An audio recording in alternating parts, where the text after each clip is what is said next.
Halo para penonton dimanapun kalian berada, selamat datang di channel Dango Inspirasi Uda Joni. Assalamualaikum warahmatullahi wabarakatuh.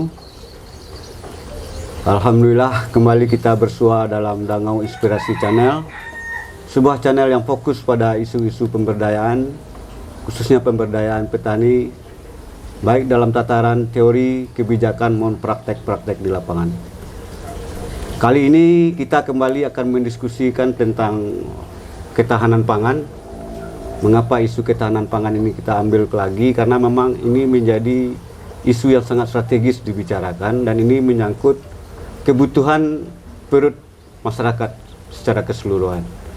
Apalagi hari ini kita tahu bahwa ketersediaan pangan itu semakin lama semakin dibutuhkan oleh negara kita.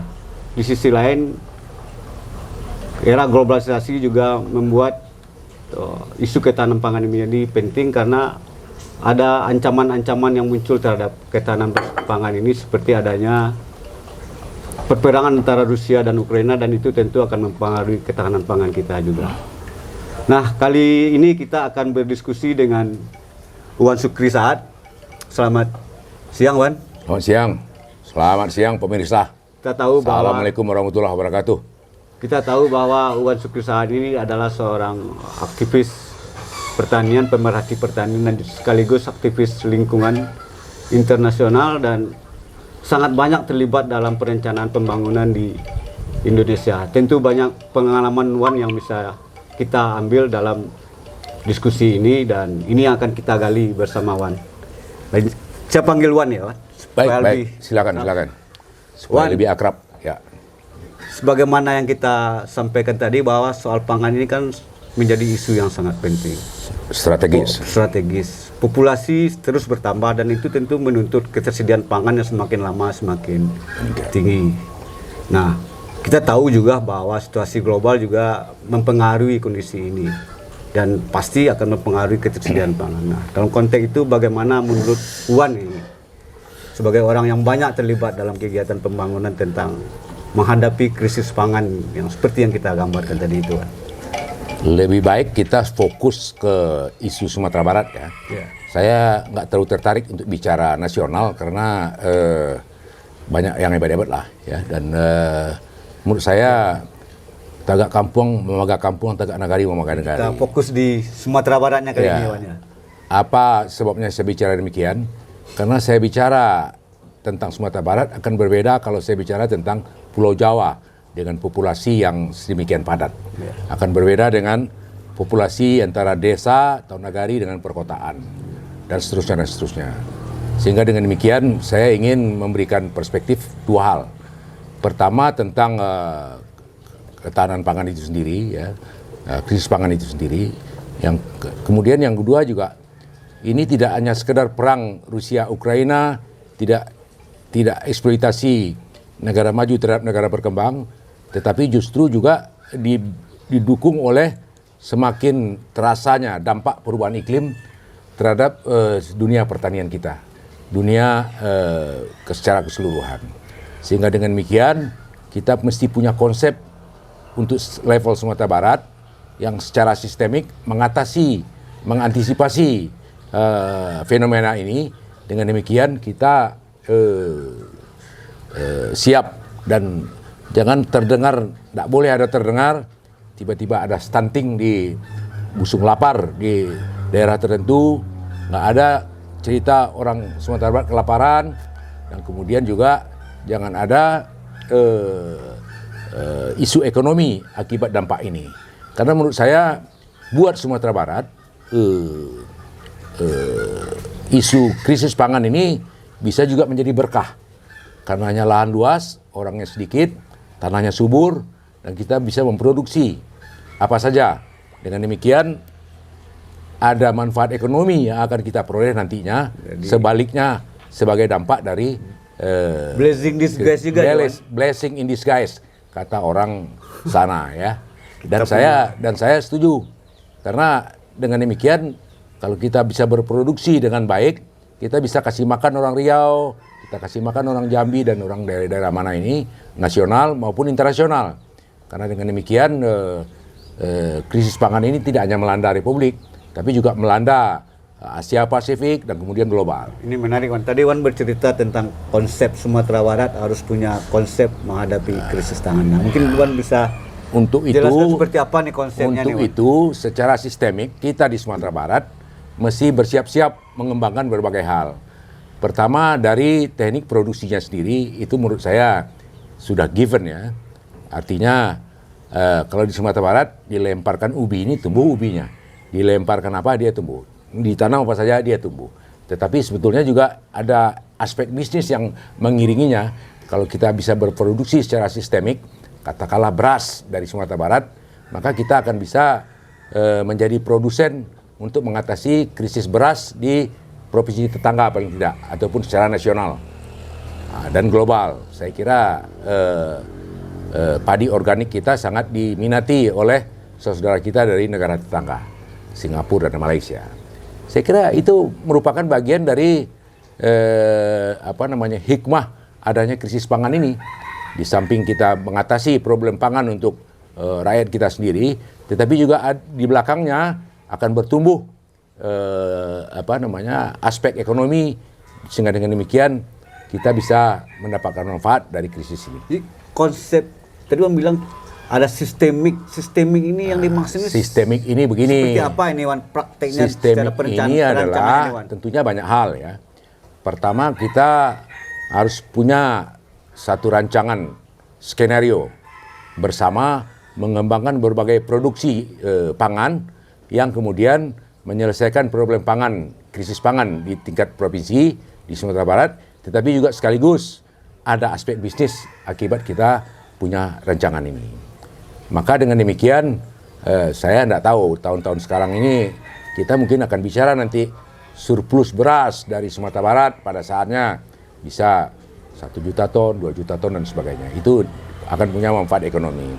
Yang kedua juga tidak hanya beras, tetapi komoditi pangan yang lain yang sebetulnya bisa menjadi komoditi serius dari Sumatera Barat untuk dijual ke provinsi tetangga ataupun juga untuk ke nasional maupun mancanegara. Saya kira itu. Jadi rancangan, kalau kita bicara rancangan yang sistemik, tadi Wan sudah jelaskan sedikit tentang beras, tentang komoditi yang lain. Nah, itu kira-kira prinsip-prinsip apa saja yang saya kira pertama ya, prinsipnya ini yang harus kita dalam rancangan itu. Seluruh stakeholder yang berkaitan dengan pertanian mesti duduk bersama. Itu harus ada kolaborasi bersama. Kolaborasi dan kemudian merancang skenario pengembangan produk pertanian, sehingga dengan demikian pada saatnya segera kita melakukan produksi dengan potensi yang ada, dengan potensi sumber daya manusia. Misalnya skenario ini seperti apa tuh? Skenario yang dalam bayangan Wan apa? Skenario produksi. Skenario produksi. Tentu basisnya karena kita secara sosial kita punya basis nagari, maka tiap nagari akan punya cara untuk mengembangkan sistem pertaniannya, sehingga dengan demikian skenario pertanian tiap nagari ini merupakan bagian dari cara nagari untuk mengantisipasi krisis pangan, tapi sekaligus menikmati windfall, menikmati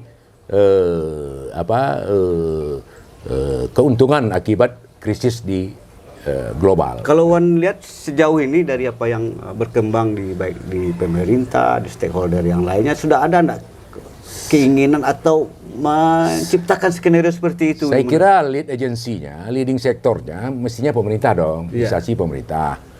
Ke tingkat kabupaten dan di tingkat provinsi. Itu sudah ada Wan lihat sekarang? Saya lihat belum. Belum. Dan saya belum lihat pemerintah punya konsep mau apa kita dengan krisis pangan ke depan.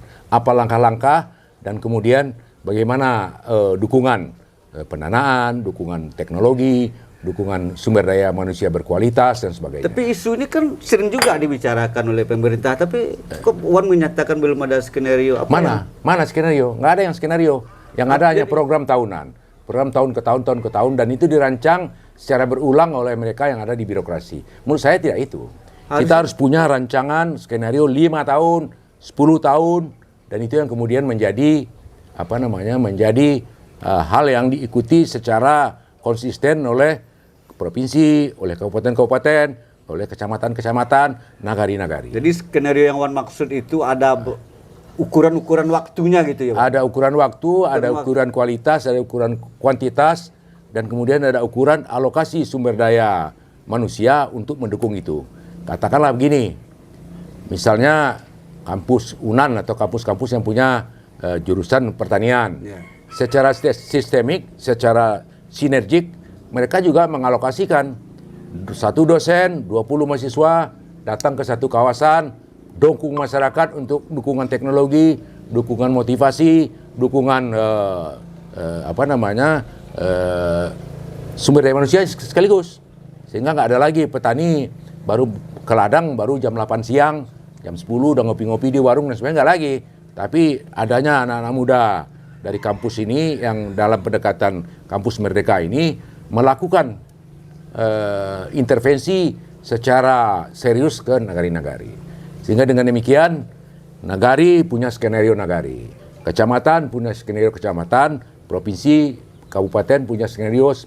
Dengan demikian inline dia antara nagari sampai ke ke provinsi. Jadi menurut Wan skenario itu salah satu bagian yang penting bagaimana antara level pemerintah ini saling terhubung juga ya. Tidak hanya pemerintah, stakeholder. Stakeholder. Jadi pemerintah, swasta, rantau, nagari sendiri, dan seterusnya. Nah, kita tahu nagari-nagari belum siap secara infrastruktur. Maka nagari-nagari difasilitasi oleh kampus membuat perancangan 5 tahun pengembangan pangan di nagari. Bagaimana mengatasi krisis pangan, tapi sekaligus juga mendapatkan windfall, keuntungan akibat kita punya rancangan, kita punya produksi, bagaimana memasarkan dan sebagainya. Sehingga nanti saya bayangkan, untuk satu kecamatan misalnya ada aliansi nagari-nagari untuk memasarkan kelebihan produksi mereka untuk dijual ke wilayah lain yang nggak punya potensi ini. Katakanlah ke Jawa, yang penduduknya sudah lebih dari hampir 150 juta, ya kan? Sementara sarana produksi mereka pasti nggak cukup untuk itu. Daripada kita impor, mesti tegas-tegas pemerintah menyatakan tidak ada impor beras, tidak ada impor pangan, yang ada adalah beli dari yang ada. Nah, dulu kan pernah juga bercerita tentang posisi Sumatera Barat lah sebagai daerah penghasil pangan ini. Dan ini juga bagian dari memperkuat ketahanan pangan. Kalau kita hubungkan misalnya dengan Provinsi Riau yang memang sumber daya pangannya mungkin tidak sebesar Sumatera Barat. Nah, ini jadi bagaimana menghubungkan antar wilayah? Nanti kita pada level pemerintahan kita rundingan, oke ya, kita fokus dulu mengantisipasi krisis pangan untuk Sumbar, Riau, Jambi, Bengkulu, Mandailing sebagian. Oke, itu kita fokus. Sehingga dengan demikian nggak ada lagi cerita ada surplus tapi nggak teralokasikan. Karena memang belum ada sistem yang dibuat. Maka sistemik itu yang saya maksud adalah juga berpikir sistemik untuk produksi, berpikir untuk pasca panen, dan berpikir untuk pasar. Jadi sistemik tidak hanya di tingkat Sumatera Barat yang menghubungkan antara tidak. Nanti juga kawasan... akan beraliansi dia, bersinergi dia dengan kabupaten, kota, provinsi sekitar. Sehingga dengan demikian kan sudah pastilah Riau, Jambi, dan anu kan sumber daya pangannya kan tidak sebesar Sumatera. Mungkin ada komuniti yang berlebih di sana, tapi kalau pangan-pangan utama mungkin Sumatera Barat nanti jauh lebih. sinerginya demikian. Jadi bisa saja. Tapi saya sebagai warga Sumatera Barat, saya melihat bahwa kita nggak kekurangan apa saja. Saya kira kita punya semua lah. Sehingga kita malah surplus. Tidak hanya pangan yang sifatnya beras, ya singkong, ya. Artinya mungkin enggak gini, Wan. Artinya mungkin daerah sekitar kita provinsi itu karena di sana hutannya banyak, minyaknya banyak, mungkin mensubsidi atau membayar juga ke Sumatera Barat sebagai penghasil pangan. Bisa seperti juga skenario pembangunan. Iya. Dulu ingin kita kan demikian ya. Provinsi penghasil beras mendapat insentif dari provinsi penghasil minyak, penghasil sawit dan sebagainya. Tetapi kan term of trade itu pertukaran jasa itu nggak terjadi karena memang pemerintah tidak cukup kuat dalam berhadapan dengan swasta. Tapi ide ini kan menarik juga, harus dikembangkan. Nah, betul. Tapi Sumatera Barat siapkan dulu infrastrukturnya, beres dulu di kita, baru nanti bagaimana pasar itu urusan kita. untuk sampai ke situ kita fokus Kita membangun diri kita dulu beresin ketahanan sistemnya pangan dulu kita, ya. sistem kita yang kita bangun Betul, dulu. sistem kita ketahanan dulu, pangan. orangnya siap, dan menyadarkan seluruh kepala yang ada di Sumatera Barat ini bahwa ke depan kita akan menghadapi ini, tetapi di balik itu ada hikmah yang kita peroleh, kita mendapatkan surplus akibat kita bekerja dengan serius. Ya, jadi memang itu dampak lah nanti ya, ujung dari gerakan ketahanan pangan yang kita bangun. Betul, betul. Di Sumatera Barat gitu. Ya, yang jelas jangan ada terdengar ada stunting di Sumatera Barat akibat orang kurang makan, kurang protein, kurang karbohidrat.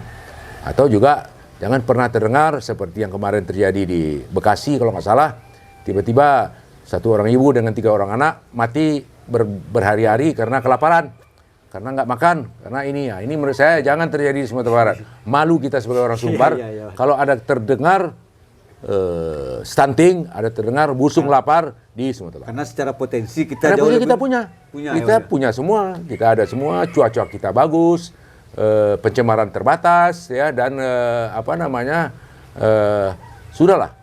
Saya kira musibah yang bakal datang itu, saya kira hikmah, saya kira windfall, saya kira orang Sumatera Barat akan menikmati hasilnya. Harga akan naik, sayur akan naik, beras akan naik, semua akan naik, dan itu kita mendapatkan manfaat. Nah, sebelum kita mau bicara stunting, tapi saya ingin sedikit dulu mengolah tentang sikap atau prinsip kolaborasi yang Wan sebutkan. Dari sejauh ini menurut Wan, bagaimana kolaborasi seperti apa itu yang atau kerjasama multi jadi seperti apa yang unit produksi kita kan basisnya Nagari ya. Nagari. Oke. Nagari mengembangkan kelembagaannya secara serius sehingga kemudian sistem reward and punishment di dalam kelembagaannya jalan, dan kemudian ada aliansi Nagari-Nagari. Katakanlah Bares Solo. Bares Solo kan tidak bisa dihasilkan oleh Alam Panjang saja misalnya, atau daerah selatan saja. Tetapi seluruh Kabupaten Solo bersepakat untuk memproduksi beras, kelebihan surplus akan dijual, dan seterusnya dan seterusnya. Saya kebayang itu.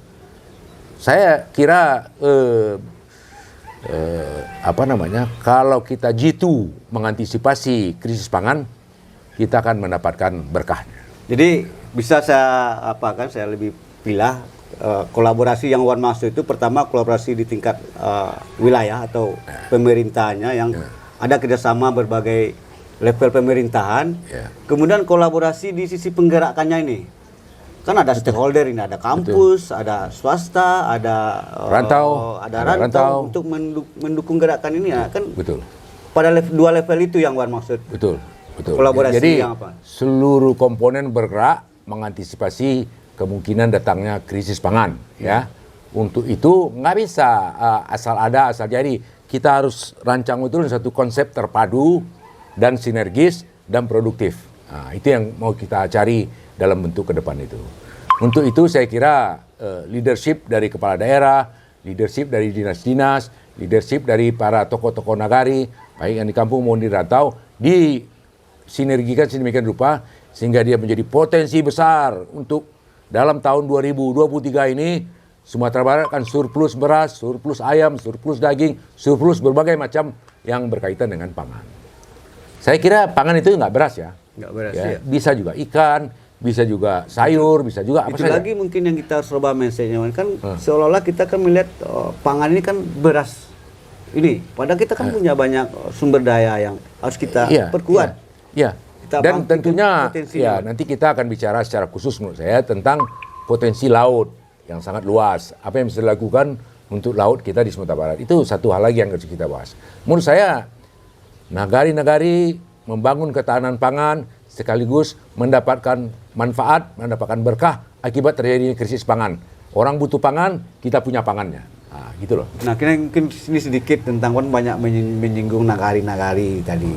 Nah, uniknya kan nagari atau desa lah hari ini kan punya anggaran yang telah disalurkan oleh pemerintah yang disebut dengan dana desa. Itu rata-rata di nagari itu ada dana 1 miliar lah hari ini. Nah, menurut Wan bagaimana kita menyikapi nagari ya, Nagari mesti sangat efektif menggunakan dana desanya. Pertama, dana desa digunakan untuk hal-hal produktif, tapi juga nggak bisa melepaskan diri dari hal-hal yang berkaitan dengan kelembagaan. Ya, jadi masih ada secara sangat serius ya nagari-nagari punya perencanaan bersama untuk pengembangan nagari, alokasikan dananya, alokasikan untuk pasca panennya, alokasikan untuk pengembangan SDM-nya, alokasikan untuk bagaimana memasarkan produk sehingga mendapatkan untung bersih. Kalau perlu dana nagari judulnya tidak hibah kepada nagari, ya anak nagari menggunakan dana itu, tetapi judulnya pinjaman lunak, ya soft loan, atau kemudian ada manfaat yang bisa digunakan oleh nagari untuk membuat anggaran nagari ini menjadi makin lama makin banyak dan berkembang, sehingga infrastruktur tambahan yang diperlukan di sini adalah lembaga keuangan tingkat nagari. Ya. Jadi bisa bekerja sama dengan bank nagari pada tingkat sekarang ada konsepnya BUMNAK, Badan Usaha Nagari, mungkin itu yang Wan maksud. betul, boleh Badan Usaha Milik Nagari, Badan Usaha Nagari. BUMNAK, ya. Untuk memperoleh kelembagaan pangan di nagari ini. Nah, itulah tugas menurut saya kampus kirimkan timnya ke nagari-nagari dalam rangka kampus merdeka. Dengan demikian nagari-nagari punya SDM yang punya pikiran yang lebih terstruktur, sistematis ya, sistemik ya. Sehingga dengan demikian kelembagaan BUMNAK-nya juga jalan, BUMDes-nya jalan, kemudian produksinya berjalan baik, infrastruktur pendukung, dan kemudian interaksi dengan perantau juga terbangun dengan lebih sistemik. Bisa saja masyarakat nagari yang dari rantau investasi di kampung, bisa saja, boleh saja. Nanti kita cari caranya. Dan kita lihat sekarang ini kan kelemahan nagari itu yang ada di kampung itu, yang di nagari kan sumber daya ini. Iya, soal. Maka kampus tidak hanya fakultas pertanian, yang tidak hanya orang pertanian, tapi tim kampus datang ke satu nagari, dinamisir nagari, berproduksi di nagari, dampingi 1-2 putaran, kemudian lepaskan. Dan saya lihat KKN kan sudah ada. Tidak cukup menurut Wan dengan pola KKN yang Saya ada ini sekarang. zaman di ITB dulu, saya tokoh KKN. Saya bertanggung jawab untuk pengembangan KKN. Tetapi kita hadapan dengan dosen-dosen yang pada dasarnya udah nggak ngerti, merasa dia pula yang paling menentukan. Nah, ini yang soal. Maka menurut saya sebelum kampus melakukan intervensi ke nagari-nagari, bersinergi dengan nagari, kampus sudah punya dulu pilot model, rencana perancangan apa yang mau dilakukan. Nggak bisa dilepaskan secara alami kepada dengan pola kampus. KKN yang seperti sekarang ini tidak bisa menurut Wan ya? Saya kok nggak lihat efektif itu. Tidak efektif ya. Jadi masuk dalam suatu sistem kurikulum dan perancangan model seperti apa? Jadi saya kira kampus nanti juga harus merubah polanya. Anak-anak yang ikut kampus merdeka, katakanlah 2 semester, kasih 1 kredit, 3 kredit per semester, berarti 6 kredit dia kuliah umumnya ditutup dengan KKN dia. Jadi 6 kredit si mahasiswa ini lulus, dapat nilai bagus, ya kan? Tetapi secara visi sosial dia mendapatkan karena dia bekerja dengan masyarakat selama paling tidak setahun. Jadi di luar mata kuliahnya dia bisa, kalau ingin mendapat nilai lebih, bisa dia langsung terlibat di masyarakat untuk mendapatkan yang 2 SKS, 3 SKS tadi gitu. Ya, 3 SKS 1 semester. Pokoknya tegas aja, 3 SKS. 3 SKS dinilai aktivitasnya dalam membangun nagarinya masing-masing gitu, katakan seperti itu. Dan ujungnya baru ditutup dengan pola KKN-nya. Ya. Jadi silakan kampus membuat rancangannya, silakan kampus membuat konsepnya, silakan kampus untuk melakukan implementasi. Bahwa masih ada kekurangan, betul, setuju. Tahun pertama ada kekurangan, tahun kedua itu nggak ada lagi, tahun ketiga tinggal lari, tahun keempat, tahun kelima kita akan melihat Sumatera Barat akan bikin lomba nagari sejahtera. Nggak ada lagi prasejahtera di kampus, di nagari-nagari di Sumatera Barat. Semua nagari sudah sejahtera, kita kategori lagi sejahtera berlian, sejahtera perak, sejahtera emas, dan seterusnya dan seterusnya. Itu masuk dari skenario pembangunan ketahanan pangan tadi yang Wan maksud. Betul, startnya dari ketahanan skenario pangan yang dibangun oleh pemerintah yang melibatkan kampus lebih efektif lah, lebih kuat lagi, itu yang betul. Jadi kira-kira itu yang Wan. Kira-kira terakhir ini Wan, apa yang paling substansi harus dilakukan oleh pemerintah dalam membangun skenario ketahanan pangan? Pertama mesti ada pikiran ke arah itu ya. Pertama ya. Yang kedua juga jangan ragu-ragu untuk memberikan kesempatan kepada kampus dan sumber daya terdidik untuk merancang program. Karena gini, dia pendekatannya tailor-made ini. Setiap nagari pendekatannya beda-beda. Karena potensi alamnya beda-beda. Ada yang ada sawahnya, ada yang kolamnya lebih banyak, ada yang hutannya ada macam-macam. Untuk itu pendekatannya memang spesifik lokal, ya. Spesifik lokal. Dengan demikian analisis lokal itu harus analisis, kuat. Ya, ya. Nah, untuk itu menurut saya para dosen mesti bikin workshop sendiri untuk bagaimana ini melakukan program ini. Dan itu pemerintah harus bayar.